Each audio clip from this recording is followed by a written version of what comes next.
Hi, I'm Zane, and welcome Justin to the Conversations with Car Dealers podcast on our initial roll off of the platform. Really excited to have you on. Thank you. Thank you very much. I'm excited to be here. So, we're going to kind of jump into a number of things. And one of the first things I want to know is how did you end up getting into the car business in the first place? I mean, what was the genesis behind you getting into the car business? Boy, I could probably fill up the whole segment with with the answer to that question. But the shortest and best answer I would say is I was born with what I call the car bug.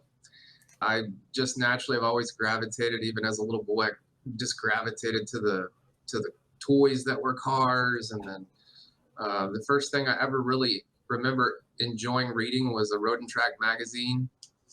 And go-karts. I was obsessed with go-karts, and by the time I was I don't know, 10 or so, I helped my dad write a short description of a car he was selling, and we posted it in the Dallas Morning News back when selling cars in the classifieds was the best way. Yep. And then by 12, I started my first business, lawn mowing business, basically to buy my first car, which was a 68 Mustang at 14. It needed much work. Actually, I'm always kind of curious about, so when somebody is a young person, they go out and they're starting like even a lawn mowing business. It takes a lot of initiative to do that. So did you go out and knock on doors, or how'd you do it? Yeah. So I was, I don't know. I guess that's another thing I was born with, is kind of the entrepreneur bug. So I would watch the guys that would come and mow our lawn, and one of our neighbors actually had a lawn mowing business. So he actually gave me some pointers. But yeah, my very first customers, I literally walked up the street and just knocked on doors. Awesome. How fun. So you bought a car when you were how old? Your first car? 14. So how do you go to your dad and say, "Hey, Dad, I want to buy a car," and he says, "Well, son, don't you think you ought to maybe get a license first?" Or how did that all transpire? Yeah, well, the rule was that I couldn't drive it. So fortunately, he trusted me, and uh, he didn't take the keys though. So yeah, it was a pretty cool situation. And it was like meant to be. I mean, this car was I don't know if you ever saw the movie Bullet with Steve McQueen. Uh, Yeah. the old Highland Green '68 Mustang Fastback. It was basically the same car. It had a 390 V8 in it, and again, it needed a bunch of work, but it was only about, I don't know, a mile away from my house. So my neighbor, that he and his dad actually worked on cars quite a bit. He was older than me. He helped me go pick it up, and the rest is history. Yeah. How fun. So was it operational, just kind of on his last leg, but you just needed it? Yeah, we drove it home. We You drove it home. yeah. My grandfather actually taught me how to use a clutch on a old riding lawnmower. Again, though, if my dad watches this, I didn't drive it home, but I you disavow having moved that car. yeah. So after you refurbished the car, and how long did you keep that? That one I kept for, golly, it wasn't that long. I didn't even get it completely finished before I sold it. I ended up, uh, it was wild. I traded that car for a 65 or 66 Mustang Coupe and some cash. And then I sold that car, that coupe, and bought a '70s Chevelle. So by the time I was like 17, I had already had 3 or 4 vehicles. I also had a little, not little, but a old plumber's truck that I used for the lawn mowing business. So yeah, I got a permit early and a hardship license when I was 15. I have a sister who's got some learning disabilities, so that helped me get my license a year early. So How fun. So after you get through that, and then what was next in your life? I mean, how you're obviously still a kid at that point. You graduate from high school. Did you go to college, or what happened after that? well, it's another could be a full episode on that. I was an athlete growing up. Uh, for a long time, I genuinely believed that I would be hopefully the next Troy Aikman. Was really into sports, and I was hoping to play in college, and some injuries derailed me twice. I was injured in high school, and then was hoping to play at Oklahoma State, which is where I started college, and didn't fit into Stillwater as well as I hoped I would. It's more of an agricultural school in town, and so I ended up at the University of Wisconsin. Was in the same class as Russell Wilson. Got back into shape, and sure enough, hurt myself before I could even officially try out to be a Badger officially on their football team. So then I had to kind of, I guess you could say, reassess my mission in life. I Hmm. was like, I don't want to graduate from college to just graduate. Right. So I had went from major to major kind of for a while there, because I didn't want to. One thing my dad told me when I was a little boy, he worked a lot. He would sit at the kitchen table on Sundays and usually, and was just working. He was an auditor, and he made his way through the ranks, and he'd look over at me every once in a while and say, "Don't ever do what I do." And Oh, really? yeah, yeah. So I avoided business for a long time as a major, any type of business major. But throughout my whole life, from that first Road and Track magazine that I probably actually looked through before I started reading them, I was like, how can I end up in the car business? Like I'm passionate about cars, and so when I was growing up there in college, I couldn't find any major that was specific to the car industry. And Hmm. I'm decent with art, but I'm not anywhere near. I bet it's harder to become a car designer than make it into the NFL. Because it's Yeah, there aren't a lot of car designers out there, are there? no, No, no, I hadn't no. really thought about that, but yeah, that would be a difficult path to, I think, to take. Yeah, yeah. So I ended up in the long kind of tour through college. I circled around to commercial real estate development and finance at the University of Wisconsin. Was at the time it was the number one or number two program in the country. Their business school was really hard to get into. So first I had to get into the university, then I had to get into the school of business, and then I had to declare that as a major. And I still had in the back of my mind, like, I'm more passionate about cars than I am about real estate, and so I was involved in a transaction. My dad was interested in a 67 Corvette with a 427 motor and all original, low miles is what he was looking for. And I ended up calling a dealer out in Ohio that had a really nice example. And the guy was just, I mean, killing it. This is pre Great Recession. This is when the classic car market was white hot, and What year was that about? that would have been 2007.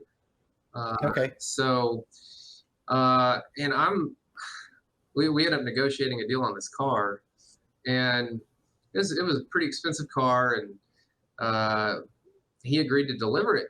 And we were in Wisconsin again at the time. He's in Ohio, so we're not that far apart. And he's like, "Yeah, I'll get it there within the next couple weeks or something like that." I was like, "Man, we just spent a lot of money on this car. Like, is there any way you could get it to us sooner?"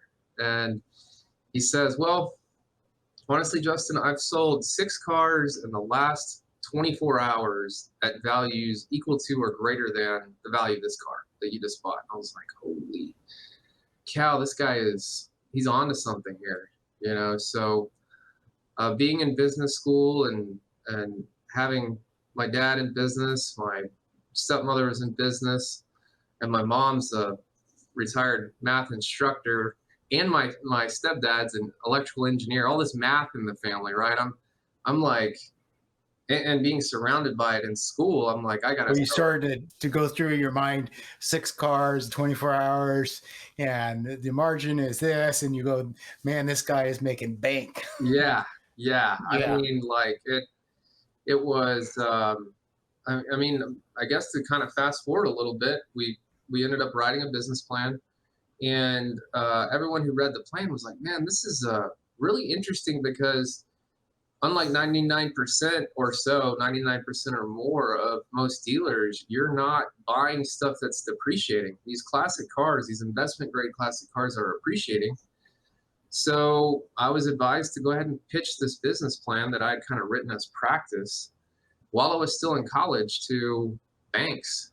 And first couple banks kind of blew me off. They were big, like big banks, like order of magnitude, you know, similar to Bank of America, Chase Bank. So you're in your early 20s, mid 20s, Yeah, mid and 20s. you're making a pitch to these banks to give me what, millions of dollars Yeah, yeah, to go out and get a bunch of classic cars, and they're like laughing in your face. And so why didn't you just, I mean, somebody says, oh, this is a good idea, you should pitch this to banks, and the banks come back to you and say, you know, you're crazy, in a nice way, probably, I'm sure. And then how did you get beyond the disappointment of that and actually just continue pushing forward? What was there, somebody there that kind of helped lift you up? Sometimes there is. And yeah. So the first banker was pretty abrupt and like I said, kind of get out of here basically. The second guy said, hey man, I actually read this plan. I can't touch it because we don't touch classic cars. You need to go over to this regional bank and talk to this guy named Troy. And he's a VP there, and they might consider it. You know, he said, but I will tell you that you need to find someone who has a lot more gray hair on their head than you do and bring them with you. Just even if they don't say anything, you know. I got plenty of gray hair now, but back then yeah, I like had a full head of that comes hair. from the car business. Oh yeah. I mean, just in the last 6 or 7 years, my hairline's kind of disappeared on me. But anyway, yeah, I took my dad and we walked into what was supposed to be like a 45-minute pitch meeting, and they continued to call people in from the loan committee to talk to us, and a couple hours later we walked out with a verbal commitment to a multi-million-dollar loan. Wow, that's impressive. And It and was. so you're in your 20s, and you have, man, you must have been so excited you could were like skating out of the bank. it, So so after you get the money, or what happened after that? I mean, it didn't just like, okay, here's the money. How did the rest of it transpire? Because you had a lot of stuff to do. I actually use a different word for that. You had a lot of stuff to do just to get that thing off the ground. So somebody says, okay, we'll give you the money, but you got to jump through these 47 hoops. And then they didn't even include the other 47 hoops that they didn't even think of that you knew about. So how did that go from here's some money we'll give you to actually getting started? well, another example of a great question that I could spend a lot of time answering, but it was fortunately you touched on the fact that I was in my mid 20s, and I was at the time technically a triple major. I might have only declared one, but I wanted to end up graduating with marketing and accounting degrees also, just because I couldn't, you know, if I couldn't get into the car business, uh, excuse me, in a way other than, you know, starting as a salesman, which you can do without a degree from a good business school, you know, then I would, you know, I'd have to just settle for some job that was just that, you know. So anyway, I dropped from 3 majors down to one, reduced my projected graduation date by 2 semesters from 3 down to 1, and slept an average of probably 3 hours a night for that whole last semester. And it was crazy. I mean, I had to get the dealer license, I had to secure the property, everything that, like you said, a bunch of Yeah. stuff, Yeah. to put it lightly. And it was crazy. I hired a couple of my buddies that were students with me there at the University of Wisconsin School of Business, and we were wearing our Benchmark Classic shirts to class. We were. It was pretty Was that the cool. name of your company, Benchmark? Benchmark Classics. Yeah, yeah. So yeah, I remember there was a blizzard on the day of my last final exam. That was in up there. They don't cancel school because of snow. Like, I mean, you're going to school if there's a blizzard. But I like it was this blizzard was so intense that if I didn't have the four-wheel drive Bronco that I had, I wouldn't have made it to that last exam. But I had been up so much between running that business and studying for these exams and this very difficult program that, like, when I finished the last exam, my first thought was like, oh God, I hope I passed it. Like, I cannot do this again, another semester.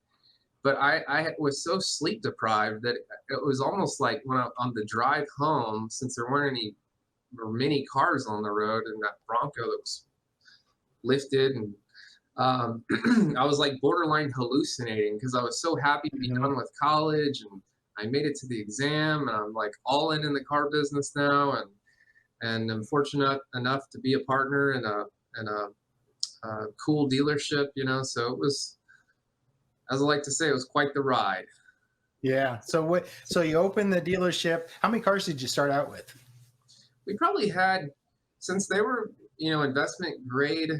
classics, we probably only had, 20 to 30 cars in stock at the beginning.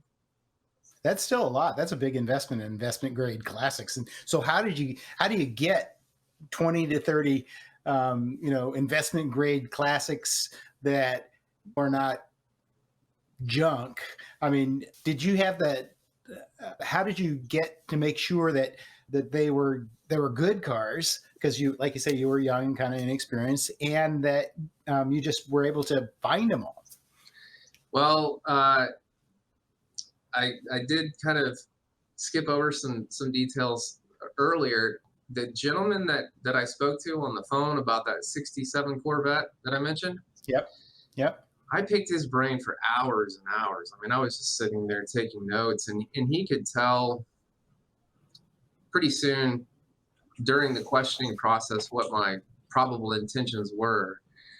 And we ended up working out a deal where he even helped us a little bit with the business plan and committed to provide us with good inventory at a reasonable wholesale markup to get us going. Yeah, so we had a big seven So that was a big sale. I mean, that one guy was a big sale for you in many ways, looking back at that. So you get the dealership up and running, and was it everything that you thought it would be? Everything went off without a hitch? Oh no, man. It Tell me the biggest, like, it's always interesting to hear, people want to hear about what you overcame. So tell me the biggest disaster starting out that you had to something that just everything went wrong. Tell me about that. Well, so we agreed to terms with the bank right around the end of December of '07. We opened on March 15th of '08. And I'm pretty sure that it might have been the exact date. And I think I saw this in The Big Short, the movie about the Great Recession, which is Yep. which is factual. It might have been on the same exact date. There was a debate that was televised, and it was between the CEOs or presidents of two giant investment banks, like Lehman Brothers and Bear Stearns, or something, banks of that size, right? in the Bear debate. Stearns, if you even remember that. Yeah. Yeah, yeah, They don't exactly. exist. They're Yeah, gone. yeah, and Amazing. yeah. So in the debate was, are we going into a recession or not? And I can't remember who, their names or anything like that, but the guy who was saying we're about to get hit hard was right. So yeah, I didn't watch the debate. I didn't know anything about the debate. And again, that's March, right? So we had another 6 months before the recession really kicked in. So we were doomed. I hate to use the word doomed, and at the end of the day, leadership, it revolves around accepting responsibility, right? So um, it happened. The recession came through, and the crap hit the fan, and all that. But we didn't know that we had purchased between 20 and 30 ticking time bombs. It turns out that that original shipment of cars, the gentleman that sold them to us, I'm not going to name him here because I don't want to get a nasty letter from an attorney or something like that, but these cars were supposed to be turnkey, ready to go. It was Mhm. like, you don't even need to hire a mechanic. You don't need a service department yet. We're going to handle all that. That's why we're charging you a little bit of a markup, to make sure that you're good to go with this inventory. Right. Man, Zane, these, like, they were beautiful, right? They were what I call, and many people in the industry call, trailer queens. They did, for the most part, have the provenance. That they were investment grade cars to collectors who would just put them in a collection and not drive them. Hmm. I mean, just a couple quick examples. One of these cars was a 32 Ford Highway Roadster, highly modified, investment grade street rod, all metal body, and just an incredible engine, this and that. There was no gear oil in the rear differential, which I, that's like, to me, it's like 101. If you're going to build a car, you're gonna put a rear end and differential in any car. Make sure it has fluid in the differential. So I drove that car to a car show one night and had to get on the highway to do it. And got off at the exit ramp, came around to the parking lot where this restaurant was that the car show was in, pulled in, and right in front of the front door, the rear end locked up, right? Oh. So if I would have had to go down one more exit, or if I would have missed my exit, the distance from when I got off the highway into that parking lot was less than a quarter of a mile. That car had no seat belts. So that was probably the difference between my life and death there, right? So there's example number one. Example number two. So I want to know emotionally at that point when you had that happen, what ran through your mind? I mean, So what were you thinking about? my team would meet me at these car shows. We would take a few cars and talk to people about their cars, and just kind of grassroots advertising, marketing. So my service manager, who I had hired by that time with that vehicle, we were a few months in when this happened. We hadn't sold that car yet out of the initial batch. He comes up, rolls up in another car, and we're like blocking traffic at this point. And I just assumed it was some sort of a simple problem with the brake system or something like that. And he hopped out, and I said, "Man, I think the brake's locked up in the back." And he's looking around, and then he gets down on the ground real quick, and he's like, "Man, this pumpkin, the differential housing is red hot." He's like, "This thing, it locked up. I guarantee you it locked up, and I bet you there's not enough fluid in it." So I was like, "Holy crap." And what I just mentioned about, only quarter of a mile or so, and like, I'm lucky to be Yeah. alive, kind of like, wow. Um, so so there's that, right? That obviously upset me, and we had a GTO Judge, a 1970 Ram Air 3, beautiful GTO Judge. We were going to the same car night at the same restaurant.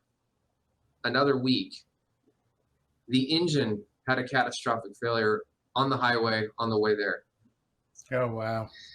So, like, when I say ticking time bombs, I mean it very seriously. Like, we were definitely between the recession and being sold a bunch of cars that were nowhere near where they needed to be.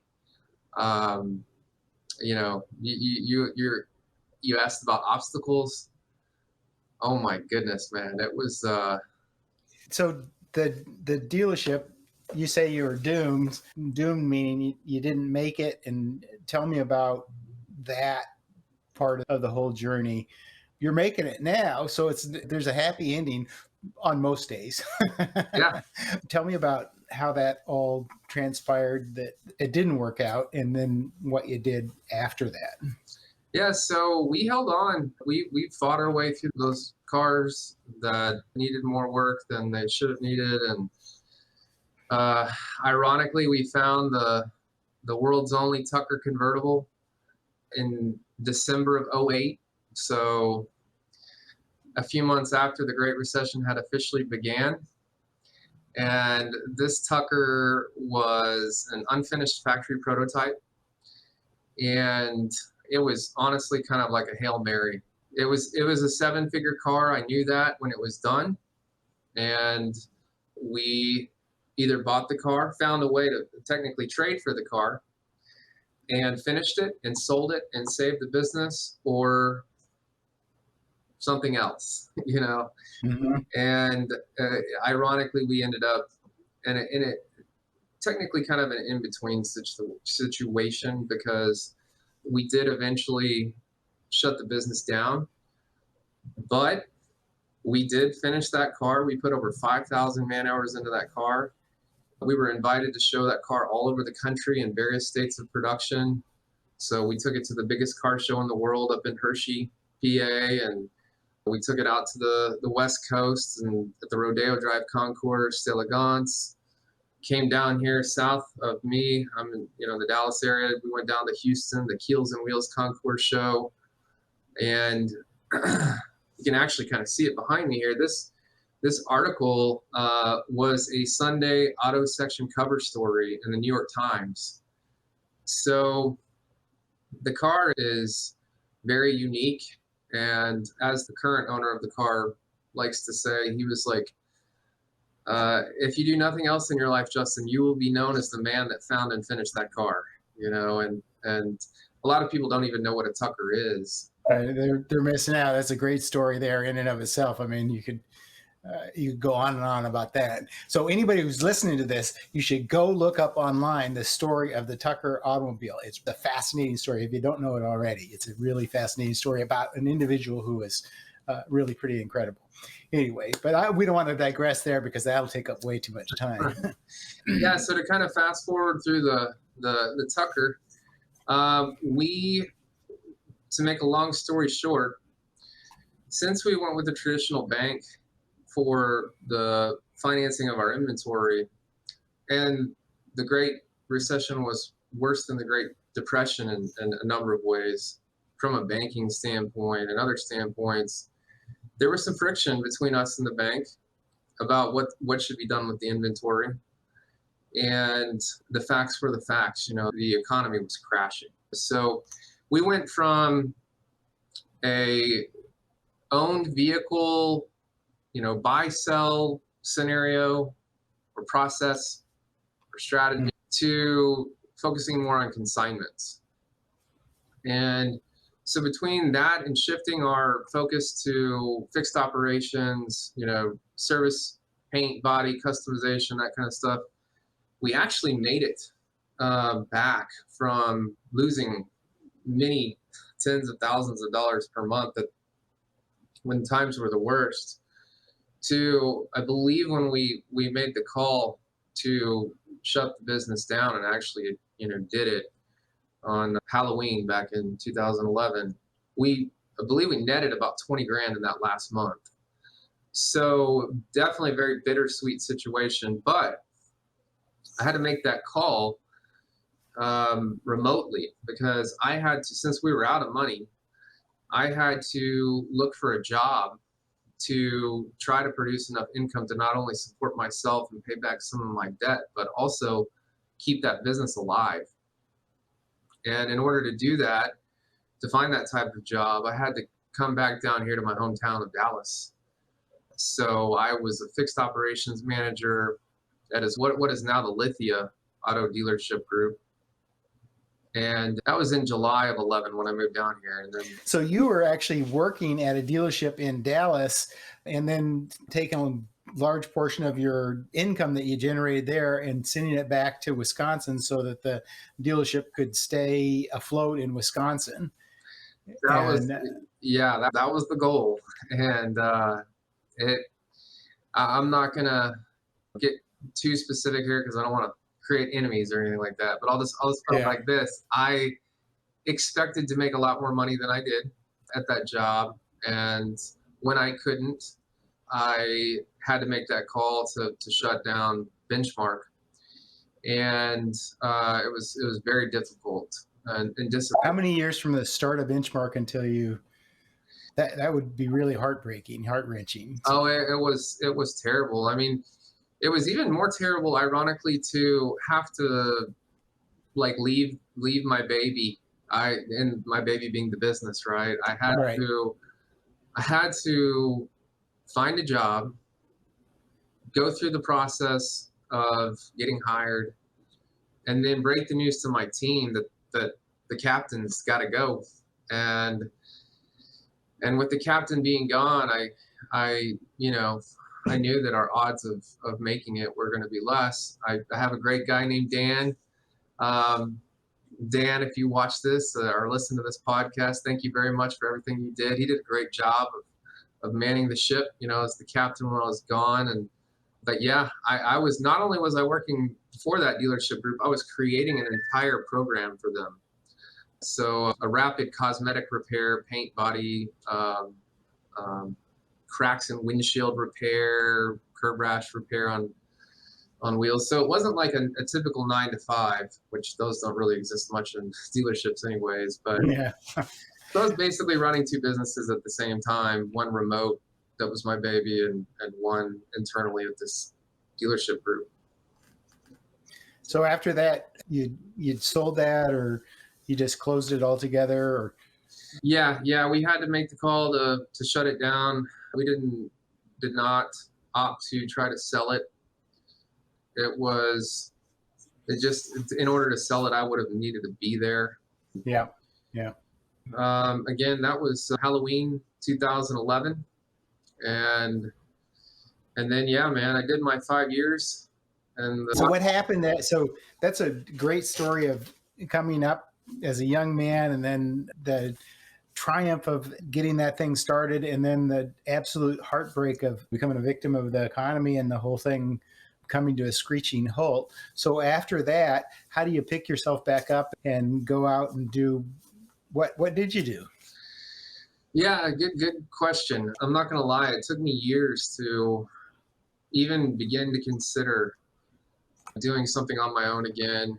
For many days, I would drive to work with heavy metal, just, here I'm in my suit and tie, and I got like this old Metallica, the good Metallica, in my opinion, that I like to listen to when I'm pumping iron or something, and I'd have to blast that music just to get into the right mentality to go into these jobs, because I was like, oh my God, and nothing against Lithia or really anybody that I worked with previously, but they just, based on the education I had and the standards I set and maintained at Benchmark Classics, I was like, wow, these guys, now I understand why kids from top-notch business schools can go right into consulting companies and make an impact at other big companies, because it's so hard to get into these schools. They're looking for brain power and dedication and determination, all this stuff. So I'm sitting there in meetings with managers who didn't even know how to write a formula in Excel. You think that still goes on now? Oh yeah. So especially if you're a math whiz, that's got to be really frustrating. Oh yeah. It was like, seriously, I mean, I was like, God, why am I here? Like, what have I done to deserve going from being the man and having it made, or feeling like I had it made, to being forced to not only sit there in those meetings with those guys, but have them, because it turns out that a couple of them had failed at what I was trying to create, this department, before I got there. And I didn't know that before I took the job, right? So I show up, I have no phone at my desk, I have no computer at my desk, and I'm in this back, I think it was a converted closet or something like that. And they're like, yeah, you need to create this department from scratch. Oh, and by the way, you don't have a paint booth. It's like this another converted closet, which is not, it had all sorts of contamination issues. So yeah, it was crazy because I was forced to abandon my baby and then build something that ended up generating them a lot of money. I mean, by the time I left, it was generating about $170,000 a month. And I never, honestly felt quite right about the way I was treated there. So I drove by Park Place dealerships down here. There, at the time, they had this in front of their flagship store, a infinity fountain with a Mercedes parked on top of it. So it was really cool. And I was like, I want to meet the man that built that empire, because it was, their tagline at the time was experts in excellence, so sure enough, I applied to work there and went through all the steps necessary to get hired. Initially, I applied for a corporate performance improvement specialist position and ended up in a sales position at Lexus, one of their Lexus stores. And then again, the mission was to work at that flagship store. So I ended up, after good performance at Lexus, getting transferred to Mercedes, and then did well at Mercedes and got recruited by Berkshire Hathaway Automotive to be a sales director for them. And to be honest, I just never could find a management team that I could, I hate to say it, but respect enough to follow. I always respected my managers in the beginning, but then I would hear things and see things and be asked to do things, to put fires out that shouldn't have been started in the first place, so. So that was the impetus behind where you are now and starting your dealership.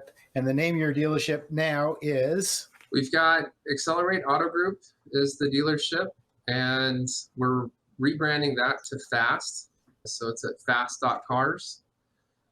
And we've also got Accelerate Auto Repair, where we fix cars, upgrade cars, even do a little bit of restoration work. I've also got Dallas Car Appraisals, which I don't really talk about much, but I do some classic, exotic, and special interest appraisals, mainly to meet people that own cars like those. Mm-hmm. Oh, that would open a lot of doors. But it didn't just all of a sudden you started, and because you have kind of an interesting journey. And this is the part that I know a little bit about because I've read some about it. But you have kind of an interesting journey in a short period of time. So how long ago did you start Accelerate Auto Group? So almost 6.5 years ago now. So I'm going to ask this in a real specific way. How many times have you moved in that time period? We're in our 8th facility now. Okay. That's a great story. So you started out and the reason why I know this is to just know a little bit of your backstory, is you started out like in a trailer with a couple cars. Is that right? Exactly. Yeah. So to kind of come. And your wife was also in on this whole deal. And how did you talk her into, let's quit our well-paying job at these well-established multi-billion-dollar companies, and I want to go out and start, and I'm going to get a trailer, and we're going to get a couple cars, honey. It's going to be fabulous. Something like that. I mean, obviously you painted a bigger picture, but yeah, I don't know if you can see them, but I've got the chills here, right? So it was it was crazy. So Andrea, I love you. It was so to top it all off, Cinco de Mayo 2016 is when I abruptly parted ways with Berkshire Hathaway Automotive. And she and I hadn't even been together that long. It was less than a year. So we weren't engaged yet. Technically we're still not married. We've been engaged now for 2 years, and I'll get back to that in just a second. But Yeah, I called. She was the first person I called after I left abruptly, and she was like, "What are you gonna do?" And I was like, I don't know for sure, but I know based on the way I just ended it there that I will not ever work for someone else again unless I absolutely have to. And so I had it narrowed down within 48 hours. I had it narrowed down to, do I move forward with this innovation platform that I still want to develop someday, where anybody can go with any great idea, share it publicly or privately, get feedback on it, and then use the power of the network to grow. So not just business ideas, but community service. The colleges will be able to work together on this platform. And that is a big task, right? To build a network, a social network from Right. scratch. So yeah. There's some competition out there. Oh yeah. Yeah. So yeah, I was working on both projects at the same time for, I don't know, felt like a couple weeks, but I knew for sure that I could find a way to buy and sell cars and make enough money to survive. So I looked for the cheapest way possible to get a dealer license, and that's where the trailer came in, and that I shared with three other dealers, a little grass parking lot. And sure enough, the state of Texas was like, "Hey, Justin, we're not a big fan of that trailer park dealership thing that's going on out there where you are," because there were other dealers doing the same thing.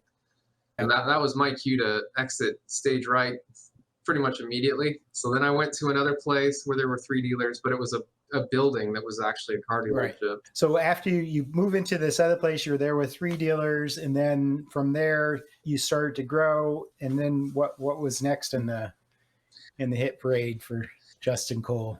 So one thing that I felt like they were avoiding teaching me at the big dealership groups I worked at was how to find good inventory. And it's incredibly hard now. It was hard then, even before COVID, in the supply chain shortages. So what I found was that independent dealers have a very hard time finding enough inventory to make a good living. We were spending days putting lists together, vehicles that were running through auctions all over the country that we would watch through what they call simulcast. We would bid on Right. these cars, and we would end up with three cars that two people would work all day putting these lists together for. And then I did the math.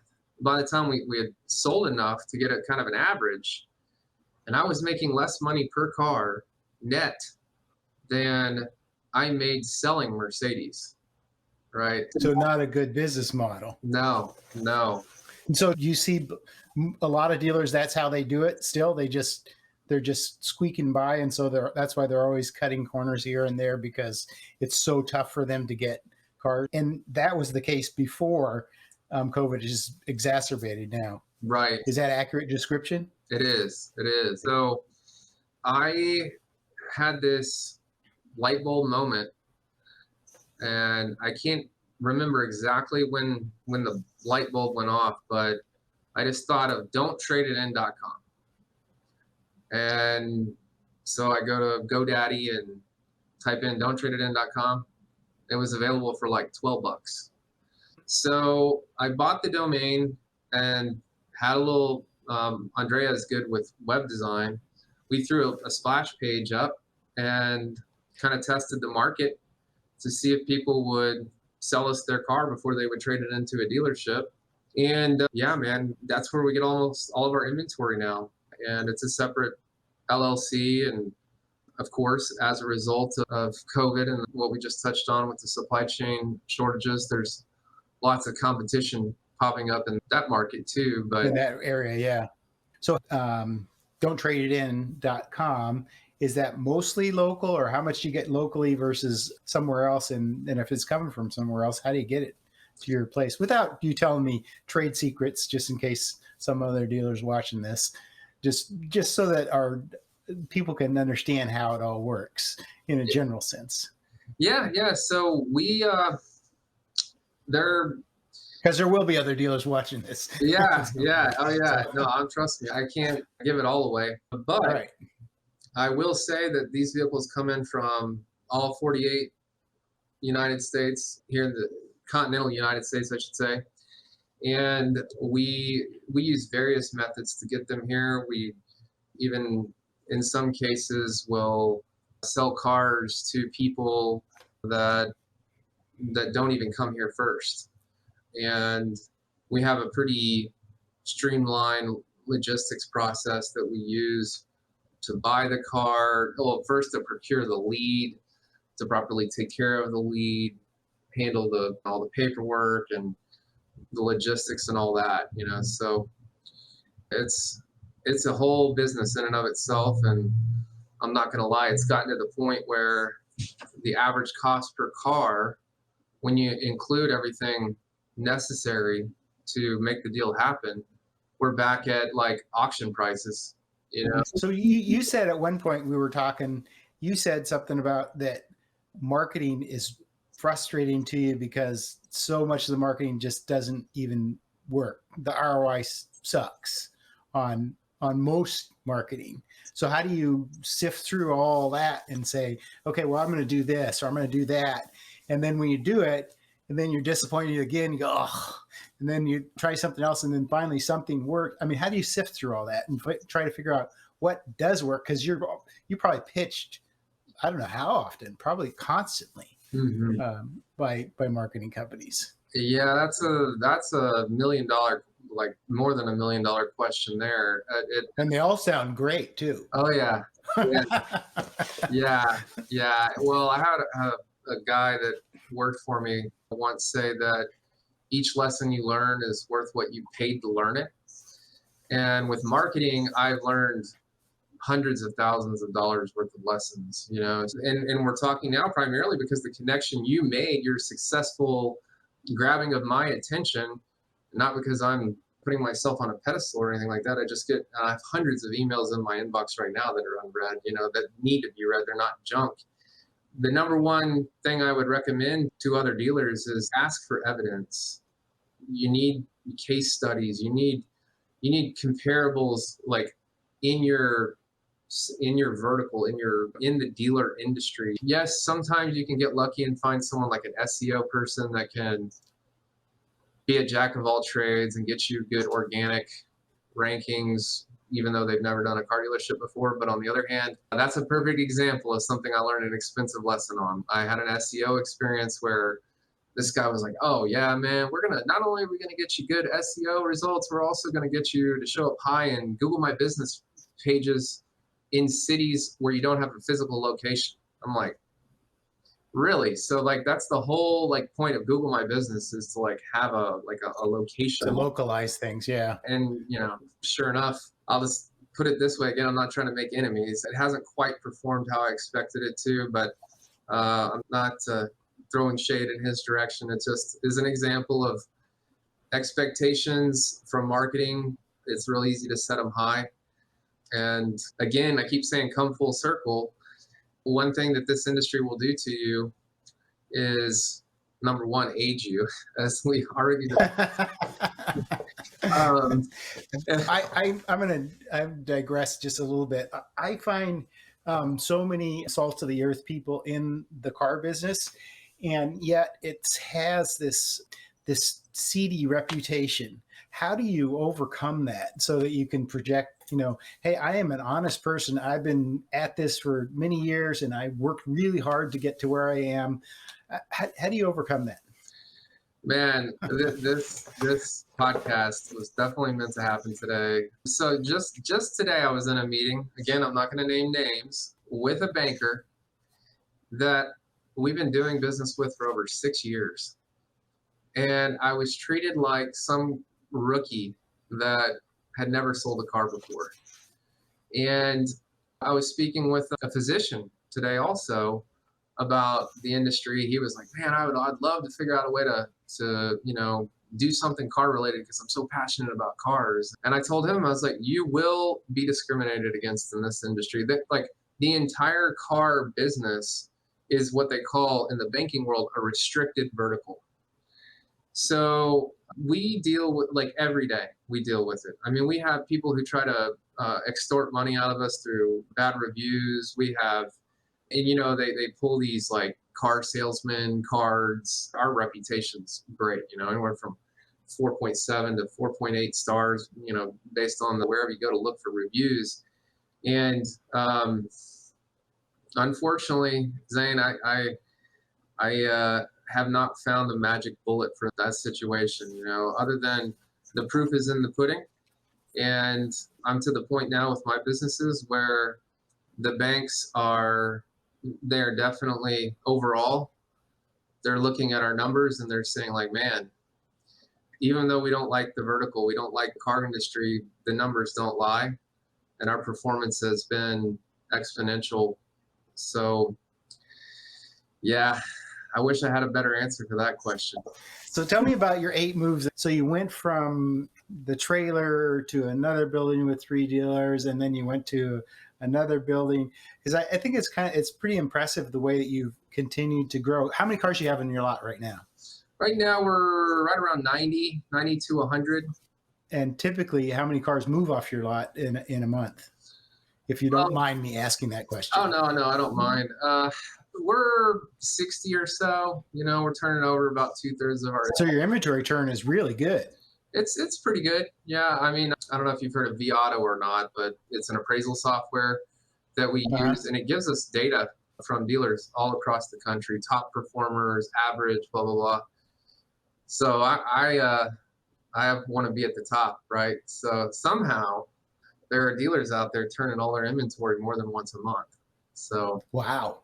Yeah. That's incredible. Yeah. Somehow. Yeah.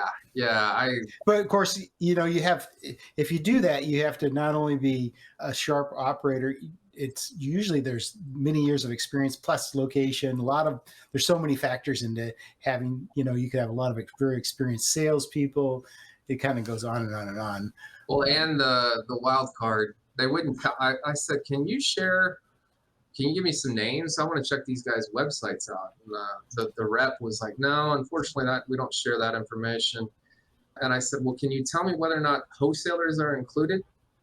And I did not get a clear answer there. So yeah. And then some dealerships have these rules, like anything that sits like as little as 30 days, they automatically wholesale, which that's crazy in my opinion right now. Okay, well that changes the inventory turn completely, that equation completely. So what would you say to somebody who was thinking about getting in the car business? Well, it's like a young person. If they come to work for me, I would recommend it. I just made a huge investment, and I'm sure you've heard of Grant Cardone. We're doing Cardone training, and I'm big on promoting based on performance, merit. And I would say if you're going to do it, you really need to do your research, because I do not recommend going to work for a big box store at this time. I hope that things are going to change. Some of the Highline stores, there's still I guess you could say a good enough atmosphere. But even, again, I'm not going to name names, but I'll put it this way. If you have above average tenacity and you're passionate about cars, you can still make a lot of money in this industry. If you don't have both of those things, then you're either going to end up, if you have a lot of drive and you're not passionate, you're going to burn out. And a lot of people in this industry deal with drug and alcohol and other addictions. I wouldn't want to see anyone do that. If you have a lot of passion and no drive, then you're not going to sell many cars or, sell very much service work. And you're just going to make a decent living. And like I have this conversation with people relatively often. Like I often wonder what it would be like to be okay with mediocrity.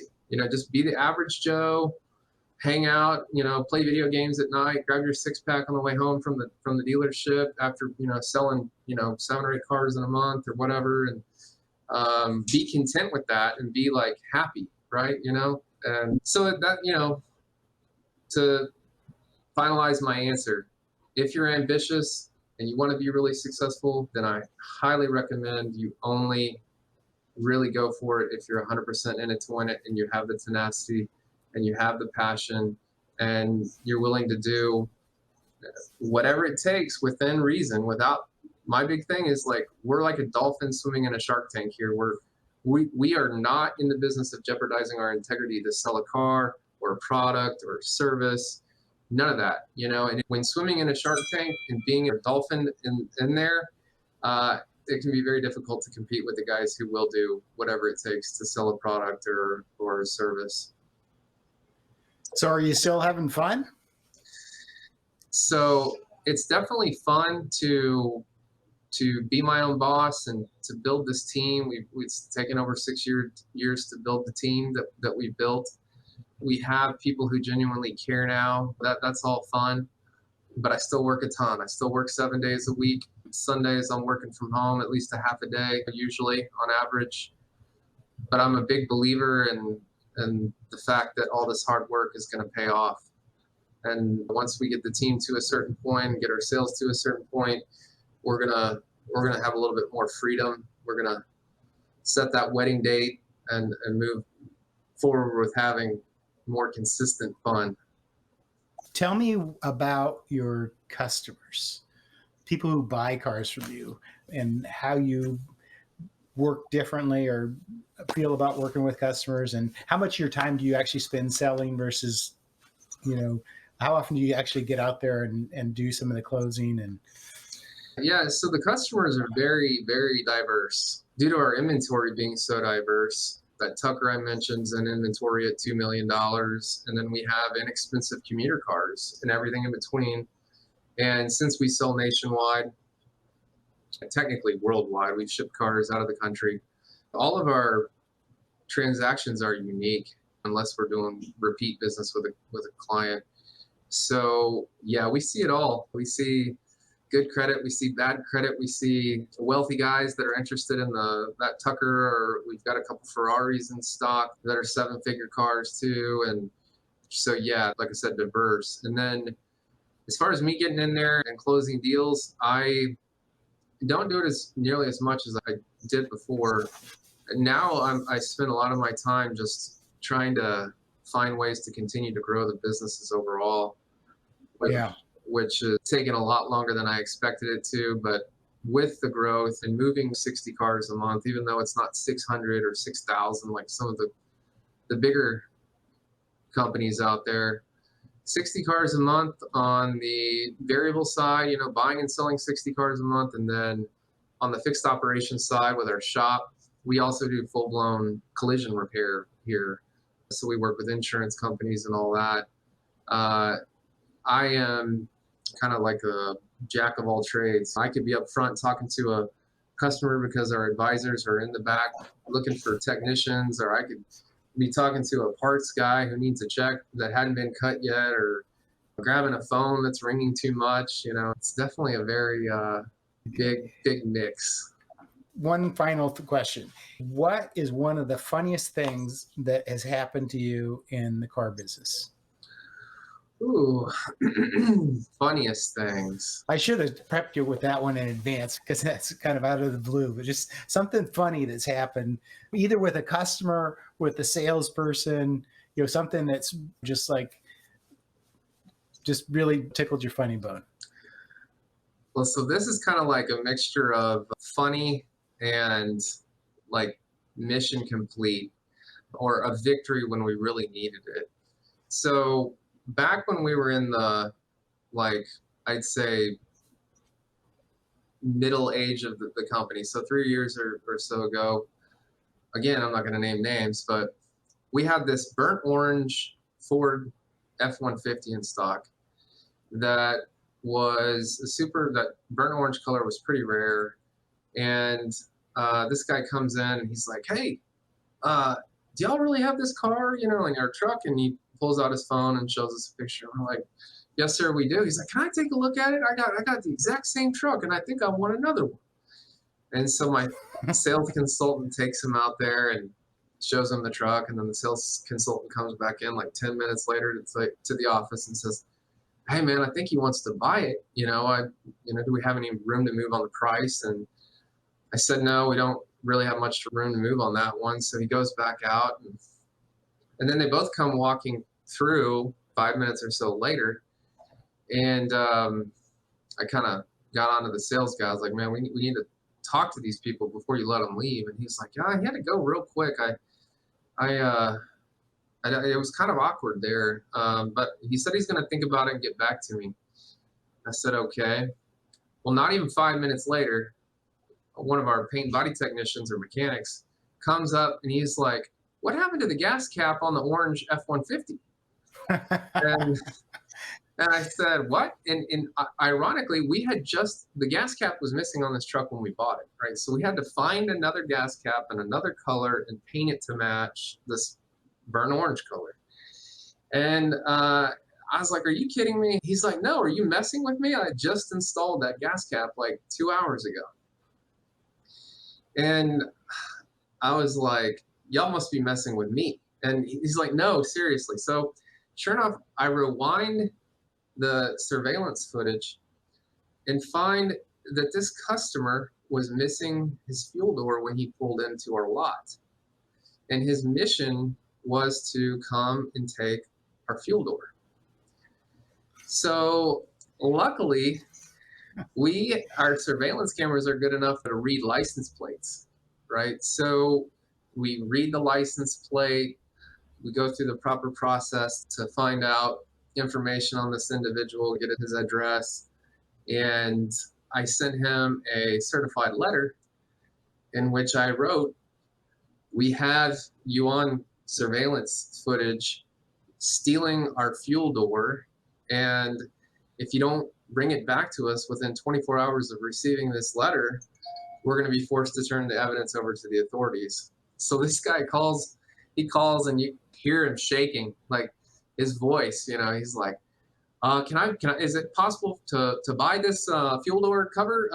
I got your letter, and I think there's some miscommunication or misunderstanding here, and we're like, "No, man, the truck's for sale, but the fuel door is not. You need to bring it back immediately." So this guy came in with his tail between his legs and was like looking around to see if the police were hiding. The cops were there. So yeah, I actually have that letter in that cabinet behind me as like a little, he didn't even want to keep the letter, so I have the original letter on display in the case there. It's kind of like, I'm still proud of that because a few years ago, we were still in the growth, like building mode. And, we were going through a lot of personnel to build the right team, and we were losing money, and getting that fuel door back was like an incredible victory in a time where it felt like we couldn't win anything.